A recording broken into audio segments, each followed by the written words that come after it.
All right, and we are live.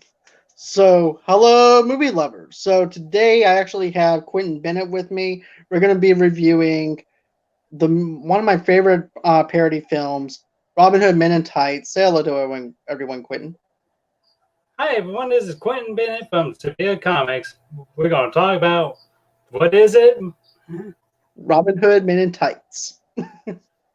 Oh, I thought I was going to, I completely misunderstood this, understood this one here. Yeah. I'm going to be gone now. All right, bye. But, But you and I were actually talking about this earlier, though, where I saw this movie in theaters. You saw this movie when it probably was on VHS. yes. Yeah, my dad bought that as part of his movie collection. My dad was that a would big actually be pretty cool. fan. Yeah, I remember. He had, had Robin Hood Man in Tights, Young Frankenstein, Dracula Dead and Loving It. And all those old classic ones. I love that. what was the other one? We got History of the World Part 1 later on. And we can't seem to never find the other Mel Brooks movies. Yeah, Mel Brooks movies are pretty hard to find if you actually think about it, But I can't find a movie of the 12 Chairs or anything like that. No, you really can't. Including Spaceballs. You can't find Spaceballs anywhere either. Strange enough, I found it a week ago at Walmart. I bought that one. Oh, wow. Okay, then. Scratch everything I just said. But, I remember going to see this movie in theaters. It was just me, my mom, this other guy who was sitting in front of us, and maybe one other person. Well, the guy only saw one part of the movie, and he walked out of the movie theater laughing. I'm like, what? That's bad. So I guess you just need a little laugh for the day or whatever, and just decide to leave the theater. Well, that's $5 worth spent. Right? Because there was a part where, remember when they're in prison, when Robin Hood is in prison, and the guy's whipping their hands to get their hands to go down from underneath the jail cell?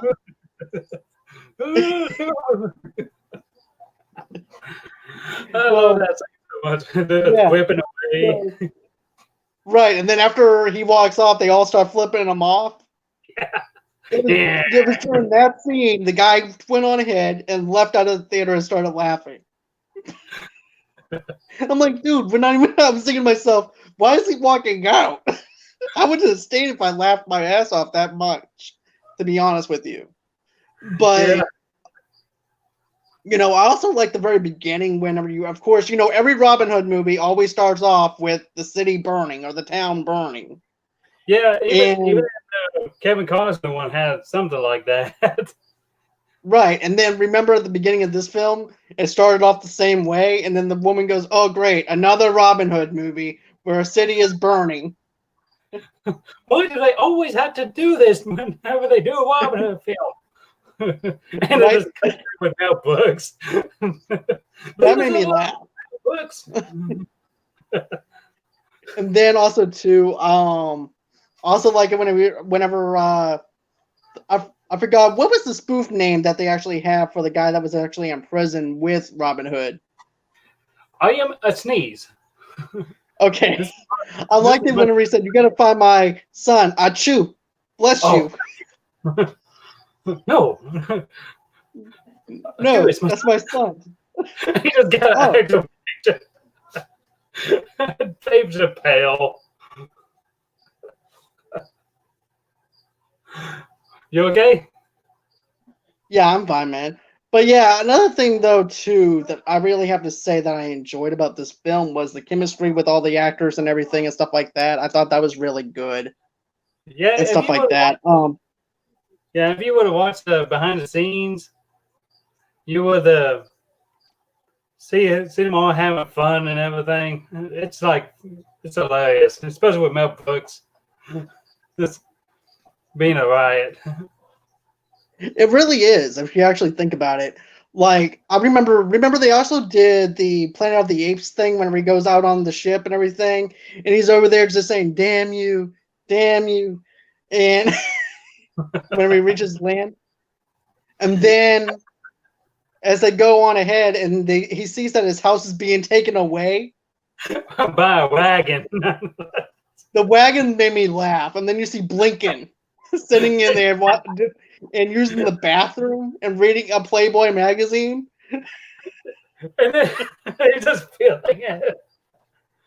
He goes, "Oh, it's Master Robin returned from the war." I'm gonna say yes, and alive. Yes. Happy day. And then there's the statue, right?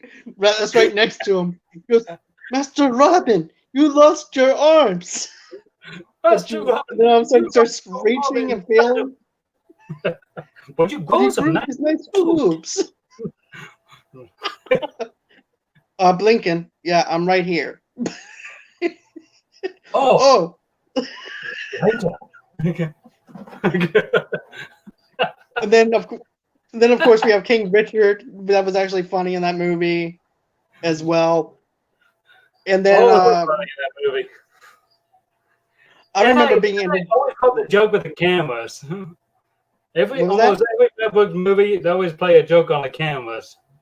They do. They always talk like they're breaking the fourth wall in this movie and stuff like that, which I thought was. Yeah, the scene when they about to, first time showing Maid Marian in the bathtub. You just see the camera going straight to the window, and it just keeps going and going. Oh yeah, she breaks the window, the camera. That made me laugh. And then also too, remember when she's singing and talking about how she can't wait until she gets the chain off to where she can have someone that loves her, and then all of a sudden there's like an Everlast chastity belt. Yeah. Oh, that happy little bluebird has left a happy little doo-doo on your hand. Here, let me get that off for you. I'll tell you what, she was like I had just a crush on her when I was young. Oh, me too. Yeah. I was like, I wanted some of that May Marian for that one. I didn't really care for the Kevin Costner one that much, but I wanted the one from the spoof movie more than I did her. But she was so beautiful. She was definitely beautiful in that movie. But then of course, it goes back over to Robin Hood, and then that's when he meets Little John and everything too. And he isn't so little. He's this big old huge buff guy that's kind of like pretty much like Thor, but like a stupid jock version of Thor, kind of. My name's Little John. But only that name for you. And in real life, I'm real big. Got it. And that's like the best fight scene I ever seen. Best comedy fight scene I ever seen in the whole movie history. Then with the two sticks. I don't know. There was another one that topped this scene, which is inside the same movie, where they're actually having the sword battle. Yeah. In Nottingham. But we'll get to that in a few minutes. But, I like the part with the sticks, where as they're going up against each other, the sticks keep breaking. Yeah. They're having like a stick war. And there's a guy like this. And there's a scene of us wondering what to do next, and you just like see them thinking. And next thing you know, it's like a stick war. Like how we used to have like a pencil war fight, where we're trying to destroy each other's pencils. Remember that? Yes. It was funny. You see the actors are sitting there trying to hold their laughter so much at that scene. It goes to show you they had a good time. You just see them going.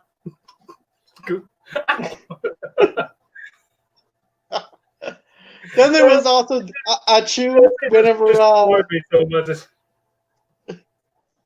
there's actually the other part with Achu. Yeah. Where he goes, hold on, guys, hold on. Before we fight, I gotta air up my air shoes.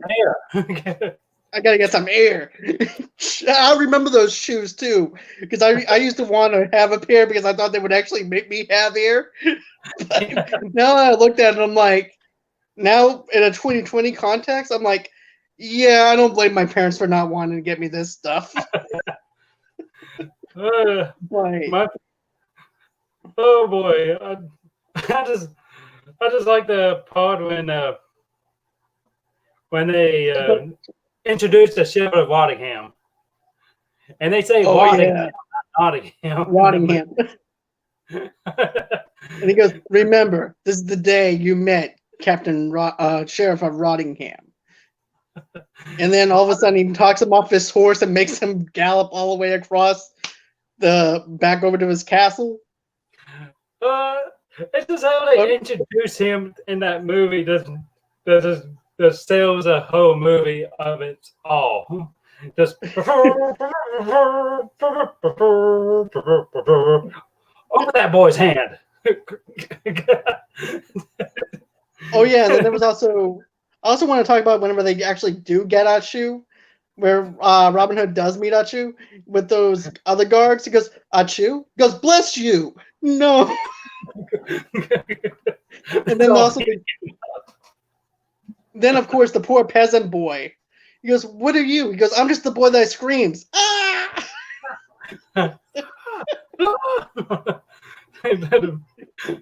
Achu's like some crazy white boy. Right? Because that's a crazy white boy. And that's actually Dave Chappelle at his best. I think that was his actual first movie role. I'm not too sure. I want to say it is. But while you look that up and everything, I'll just talk about something else though too. There was also. Can you still see me? Yeah, I can still see you. Okay, I'm going to look it up real quick. I want to see if that's his first movie role. I need confirmation. Okay, while you work that out, I'm going to go on ahead and talk about. Save me. Go. But while you look that up, I'm going to go ahead and talk about this other thing. Remember the witch? Yes. I love that. The Prince John. You know, whenever he came crashing through the roof, that was actually improv. Like, after he lands on the bed, she just starts trying to make out with him and stuff. That was improv. That wasn't even part of the script. I wouldn't doubt it. Because I actually watched a little behind-the-scenes commentary, and that part was not even supposed to be in the movie at all. It was not even in the script. Right? And so they just let it roll with it.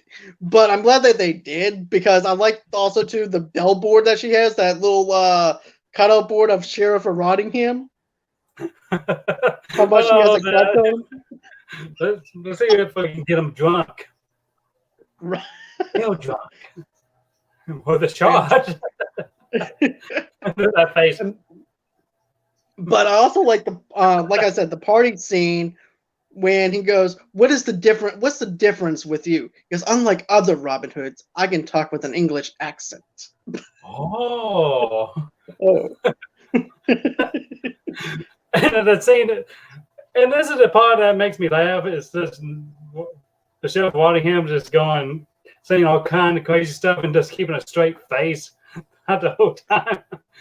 Two pigs wild in after this. What? Right. And then of course, you know, the king is actually going, he's good. He's real good.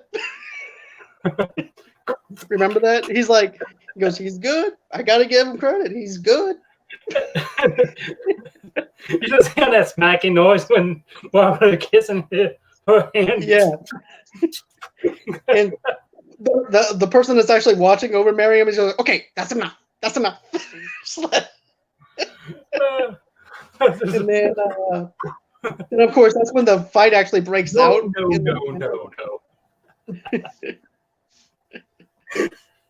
I would hate that to have that on a date. The ultimate cock block. Yeah, that is definitely the ultimate cock block. He goes, okay, that's enough of that. That's enough. Put her hand down. That's enough. But, you know, I really have to say, the other thing I liked about that scene was the fight scene. Yeah. And especially when Blinken is over there, just he's thinking he's actually killing somebody, and all he's doing is just sword fighting with a piece of wood that's part of the banister or whatever. And he's over there just chopping it away and exhausting himself. Yeah, that was good. And they just speed it up too, make him look like he's fighting for his life. Right? That made me laugh. What else was some of your favorite ones? Oh, hold on one second. Yeah. Randy said that movie is hilarious. I haven't seen it in forever. To be honest with you, babe, I haven't seen that movie in forever until recently. That's whenever I had to review it. So it was good to actually revisit this movie again. Oh yeah. Let's see. What was your king? King? What king? King Louis? King Richard? Larry King? I love that whenever he's announcing all the kings and everything. He goes, "Which king are you, Larry King?" That made, you know what? At that time, I was little, so I didn't understand the reference. And then once you actually, as you're older, you actually understand it. It makes it all that much funnier because now you actually understand the references, especially some of the sexual jokes, though, too. Yeah, a lot of jokes, and especially a lot of Mel Brooks older movies, my dad had to explain to me, and especially the ones that came out in the 80s and 70s. Right. Which is actually one of the best spoof films that you can actually find, you know? Because they don't make spoof films like they do anymore. No, they don't. And I love the part when they bring in Prince John and you just see that mold is moving all over the place. Oh, yeah. Oh, yeah. Then not to mention, they also hired people to assassinate Robin as well. Like they had like the Godfather with the cat and everything. It was perfect. Goes, I'm gonna make him an offer that he can't refuse. What? I'm gonna make him an offer that he can't refuse. I've seen the dentist. I could keep the cotton in my mouth. You listen to kind of like, you know, it's part of the age. Oh, you meant this. But yeah, Brandy said, yeah, he was just tearing up a banister. Yeah, now that I remembered correctly, he was just beating up a banister. That was actually funny. But then he goes, how are you going to kill him? I'm going to kill him with my bow, with my crossbow.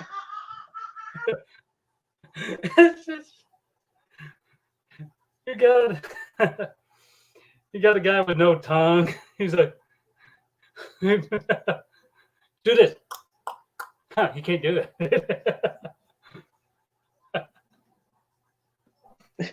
Yeah, that was funny. How do you actually do that with no tongue, right? Look at all these medals. Wow, we.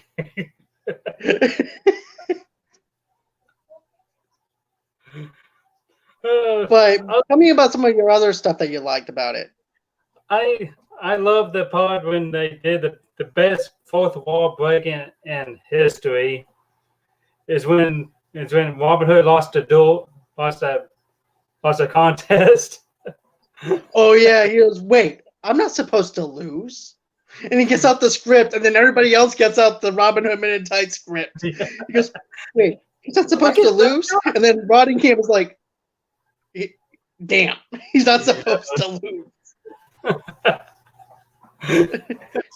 So all of a sudden, he gets like the Hail Mary arrow and everything, and shoots it and knocks the whole entire thing out where he wins. Yeah. And at that point, what's that? I can't say it. He split the hell in twain. But yeah, I thought that was actually pretty funny. The movie is so awesome. All the fourth wall breakings. And then you got the scene with Mel Brooks and when he shows up at Fire Tuckman. I think Exactly. gotta be more accurate on that one.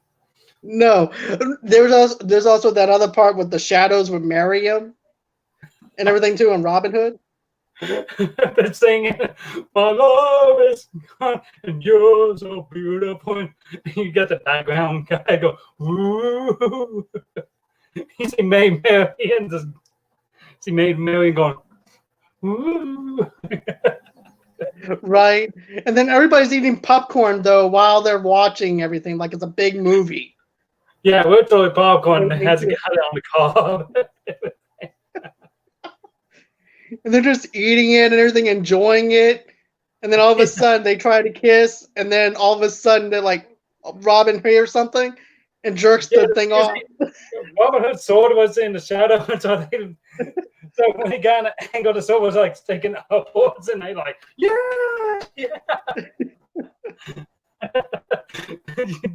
thinking everything was going X-rated. Right. And also too, I remember the other thing too, where he's telling Miriam bye in different languages. He goes, Avita Zane, adios. Big Dodgy. That made me laugh every single time, man. Like, and then also too, the other thing that makes me laugh is when Miriam hops on the horse off the balcony, and then gently all of a sudden, and then the other woman tries to do it, and she weighs maybe about 200, maybe 100, over 200, maybe 200 pounds or more, and the horse just quickly just walks away because she knows that the horse knows it's going to break his back, so he just moves out of the way on the concrete. You see the subtitles like, she can't be serious. Then there's also whenever we see Mel Brooks cameo in there. Yeah, the Fire Tuckman. Yeah, Fire Tuck. Yeah. Selling alcohol. This is Sacramento wine. It's only the best things. Aww. And then is he figure? Wait. There's birds. This fox. This trees. We can bless them until we get pictured. Join me. Yay! It really is one of my favorites. There's also the other part though too, where they're dressed up in drag. Yeah, that's when they were in that tournament.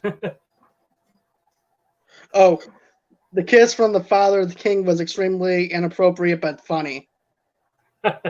It was. That was meant to be the cameo for the Easter egg from Mel Brooks' last movie right there, when he was doing History of the World Part 1, when he was playing King Louis. Right. It was actually supposed to be in that kind of context, where it's like, especially if you look at Game of Thrones with Ancestry. Yeah. So it kind of plays off of that a little bit. Well, that was the history of many royalties empires back in the day too. You gotta understand that. That's the other joke right there, I believe. Oh, the name of the woman that we're referring to is Broomhilda. Oh, yeah, that's right, Broomhilda. Yep. No. No. Get away from her. No. I love how big her eyes gets, especially when they're about to kiss. No smooching. Especially at the end, that was just funny. No. We're gonna get to that in a minute, because that was actually one of my favorites though too. We're gonna get to that in a minute, because there's actually the part where they actually drag up and drag, trying to sneak into Rottingham's castle because he's about to marry him. And also like how King Richard has that little garage door thing to slide the gate down. Yeah.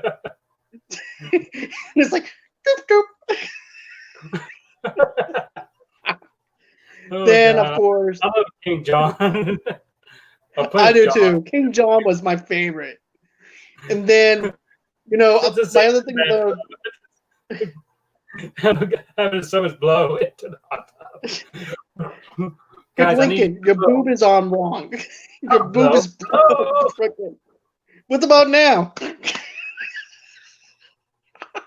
Banging his chest. Yeah, it's straight.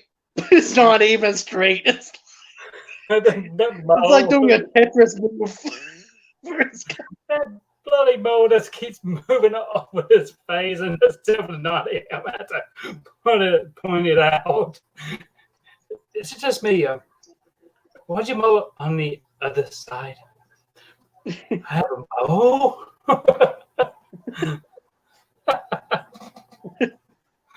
Then there's the part where, of course, like I said, Rottingham goes through the roof, goes into where the witch is, and everything too. After he has the sword fight with Robin Hood, of course, because that's at the point where he's actually dying. Yeah. And like, of course, also too, he can't get the chastity belt off of Miriam either. He's having a hard time. He got a jackhammer and everything. The jackhammer scene made me laugh. I'm sorry, but I think I would actually give up by the time you had the jackhammer. I think I'm like, you know what? I'm done. I'm gonna call this one a night. I like the reaction to Shelby. He's like, a chastity belt? Oh, that's gonna chip my willy.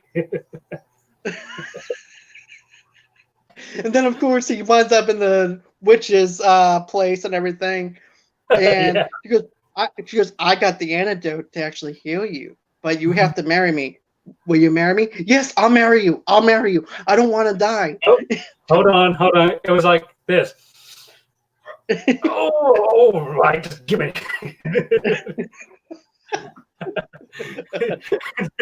Also, too, wasn't there a sword fight whenever Nottingham and Robin Hood were actually sword fighting back and forth with their shadows? Yeah, that yeah, I think that was. Yeah, the shadows were actually sword fighting back and forth. Yeah, I believe Hot Shots took that scene. I don't know. That's what I want to know. I want to know the special effects for that. I don't know if Hot Shots did it first or Mel Brooks did that first. It's hard to tell when it comes to that. I remember Hot Shots 2 did that when they showed. Oh yeah, I remember that. Hussein fighting. You just see them shadows fighting. You just see them walk past the camera with the Gatorade and the towels. Oh yeah, I remember that. That was actually pretty funny. But then we finally get into the whole thing where Robin goes, "Well, I got the key," and of course he gets married. What happened was they were fighting and the sheriff hit the key that was hit the amulet that was on Robin Hood's neck, and it hits the wall and the key burst out and landed right in the lock. Right, it lands right in the lock and everything, and Robin's like, "Ooh!" You could definitely tell that he was thinking he would get lucky. Treasure in the world. Oh, the key to the chastity belt didn't work. Good vibes. But I loved it. But I do love it whenever he winds up trying to turn the key on their honeymoon. And he goes, "Well, that's not good." He goes, "Call the locksmith." It won't turn. What? Wait, I got an idea. Call the locksmith. Call the locksmith. Call the locksmith.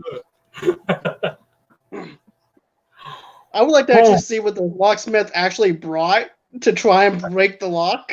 That's what I wanted to see. Because you already tried a jackhammer. If there will ever be a sequel. Robin Hood, Men in Tights, how to get the lock off the chastity belt or something, but I don't know. Be 20 years later. At that point, Robin still hasn't gotten the lock off of it. Just be this real crusade. But from the Monty Python Holy Grail. Let's see. Was there anything else that stood out for you as far as the movie goes? Oh boy, the whole movie was just great. I just love it. That movie just was part of my childhood. I think that's what built my sense of its whole right there. Same here as well, man. I'm glad that you decided that you wanted to do this one, because that was actually something that I wanted to do, was probably do like Robin Hood or a spoof movie. So this was actually right up my alley, though, because it has a lot of 90s references that you probably wouldn't even catch if you were unless you were a 90s kid. Yeah. And everything. So like the Larry King one and a bunch of other stuff too that they actually have in this whole entire thing. And don't forget probably one of the greatest songs Mel Brooks ever wrote too. Where men, women, tights.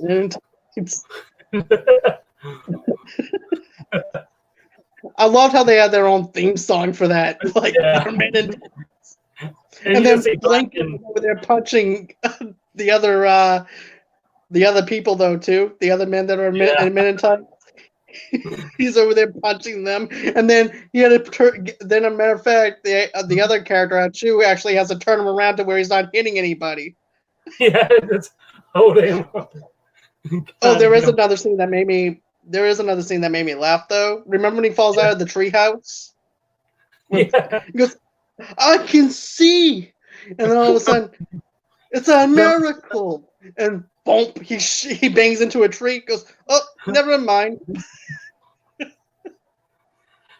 Yeah, Blinken was like one of the pillars in that movie. Blinken's my favorite character, I think. Aside from Robin. That psychics next to Igor from Young Frankenstein.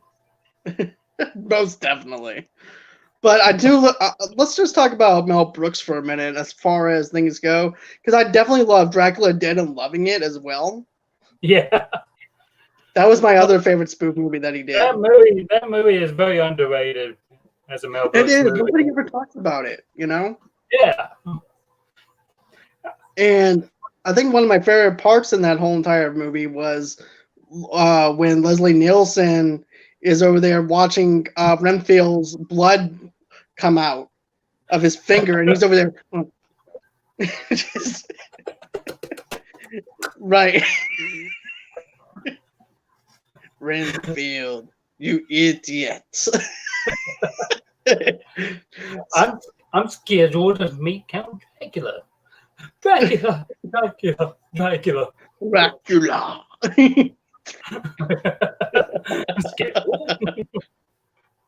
Because remember, the woman goes, Dracula.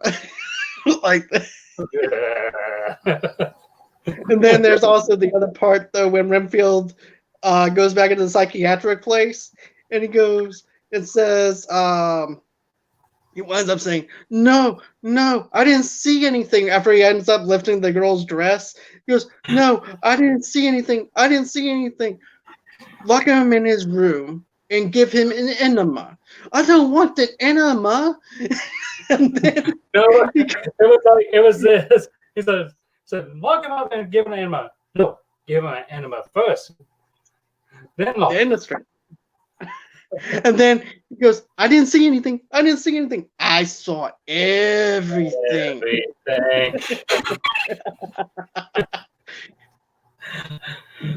Mel Brooks is just a genius when it comes down to spoof movies. That's all there is to it. Yeah. I want to see him do an Avenger movie. Oh, God. That'd be great. That would be great. It would. I want him to come out of retirement just for one thing. Do a superhero movie. Oh, God. I could just imagine that. What about a superhero with no powers or whatever and making fun of it? Oh, Brent said Blinken was her favorite too. Well, I'm glad, baby. I'm glad that was your favorite character as well. Yeah, that is good. But yeah, many people need to know about these underrated movies that Mel Brooks did because they're not getting the love that they deserve. Like Silent Movie, the 12 Chairs. I do recommend 12 Chairs. That is a good movie. Right. That's why I like doing top 10 list on my podcast or just talking about older films just to reintroduce people into movies that they haven't seen before. Yeah. Because I have a lot of fun just introducing people to new film. Oh Like man, for I forgot the other movie too, the producers. Don't forget about oh that. yeah, that was a good one. But you know, we just got done doing a review for Don't Tell Mom the Babysitter's Dead, right? And Nicole has never seen that movie. So it was her first time seeing that movie. And she Which one? winded up liking it. Huh? Which one? Don't Tell Mom the Babysitter's Dead? You never seen that one? Or you talking No, about? she hasn't. She never saw that movie. So we Wow. did a review on it on the podcast and everything. So I got her and one of my friends on there, and they, one of my friends' wives, she saw it. Both of us seen it, but she hasn't. So I wanted to get her perspective on what she thought of it, and she loved it. So that's why I like doing these reviews. I mean, I have a Yeah. blast just talking about older films compared to new films and stuff like that. You know, One thing about let's see about what movie that needs to be. Oh, sorry, I cut you off. I didn't mean to do that. no, that's okay. Well, I'll let you finish. Okay, well, one of the things I like doing is one of the things that was hard for me during this whole entire COVID thing was how am I going to do what I'm doing because I'm supposed to be talking about newer films and stuff like that and do movie news. And basically during the quarantine and everything, there was no movie news. There was no newer movies. So I'm like, what am I supposed to do? So So I had to readjust everything. So I'm like, you know what? Let me just do some older films. Yeah, there's a lot. You got at least over almost a million movies. Plus, you got the box office hits. You got the one that went straight to VHS and DVDs. All of that stuff. And you also have cult classics. Yep. Yeah, you got thousands, thousands of movies. But what I think one movie that people don't really talk about much anymore is Weekends at Bernie's. Oh, I'm glad that you actually mentioned that because I actually wanted to do a review for that. Oh yeah, yeah. Please. So if you want to do a review with me with that later on, we can definitely do that. Yeah, we can do that. Because Weekend at Bernie's is actually one of my favorite movies, aside from Part 2, because I like Part 2 as well. Yeah. But, I've been wanting to do a Weekend at Bernie's review, to be honest with you. So maybe we can. So maybe we can actually do something with that. Yeah, we can. Okay. But don't expect me to play the dead guy. I'm no. But yeah, we can definitely work around doing a Weekend at Bernie's review. Okay. Oh, man, I'm loving too much about this right there. Hey, it's nothing wrong with having some fun. This has been a blast, to be honest with you. This is like me last night with reviewing Swingers with Michael Perkins. So this was fun. Haven't seen none. A lot of these movies I haven't seen in a very long time. Same here as well. I've loved revisiting them after so many years, just to see if I'm actually gonna like it. Me and my dad once made a joke of saying if they ever we make Weekends at Bunny's movies, they should have Dwayne The Rock Johnson and Kevin Hart. You know what? Let's change that. Let's go on ahead, have Robert Downey Jr., Vince Vaughn, and Owen Wilson. Robert Downey Jr. be the Bernie. Yep. Robert Downey Jr. can be the Bernie. Then you have Owen Wilson, who's the idiot, and then Vince Vaughn, who's actually the smarter of the idiot, I guess. Yeah. So I can just imagine to see Robert Downey Jr. with that face. And Robert's like all serious when he's dead, playing Bernie. But yeah, man. So is there anything else that you want to talk about or anything like that as far as your comics go? My comics? Yeah. Well, I'm making a lot of progress on my comics. I've been starting to post a lot more here lately, That's good.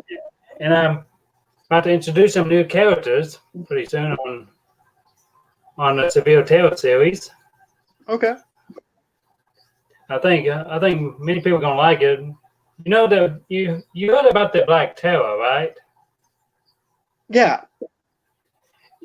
Well, I figured since it's a public domain character, I could probably use it for my own likings, put my spin at it, and I think people will enjoy what I got in mind.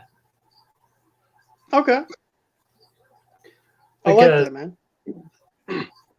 instead of a male character, I decided to make Black Terror a female character, and I decided to change the origin of the character.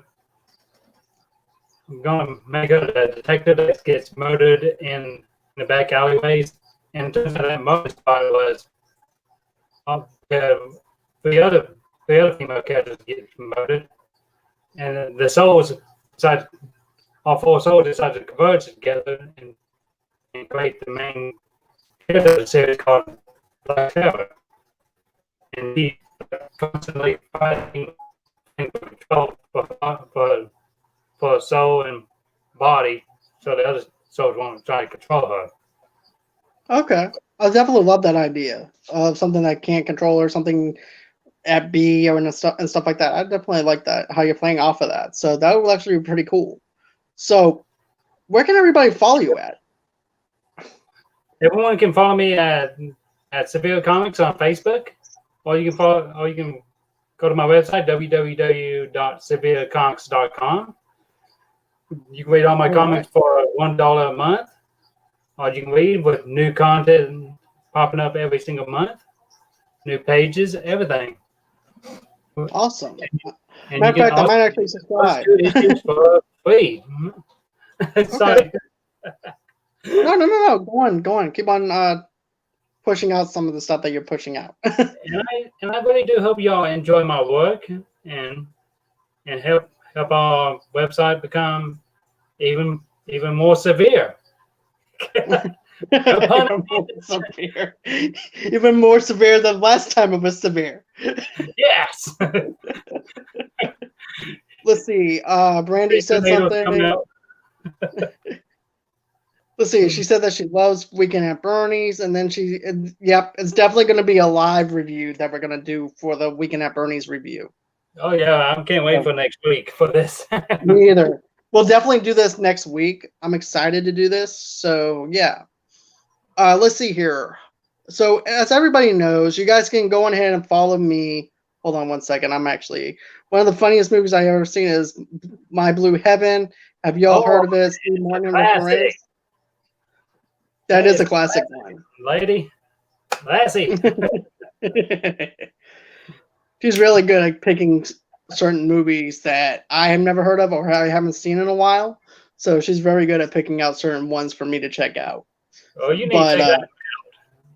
I will. I'm definitely going to have to check it out. But anyways, as everybody knows, that you guys can actually follow me at Movie Lovers TV Lovers Unite on Facebook. You can follow me on Twitter at Movie Lovers Unit. You can follow me on Instagram, Movie Lovers TV Lovers Unite. You can, if you guys actually feel generous, you guys don't have to. You can donate towards the show. How do you do that? You just go on ahead, go to www.buymeacoffee.com/movielovers, or you can just go on ahead, go to the GoFundMe page, type in Movie Lovers Unite, and you can donate towards us that way. It's just to keep the lights on at Movie Lovers Unite, and also to get me some better equipment, and as well as doing digital movies for giveaways and stuff like that. Another thing too, guys, we also have a Pinterest called Movie Lovers TV Lovers Unite, and we also have, like I said, an Instagram as well. So you guys can follow me there. You can also follow me on Twitter at JohnDeGregorio8. So always, and until next time, bye-bye.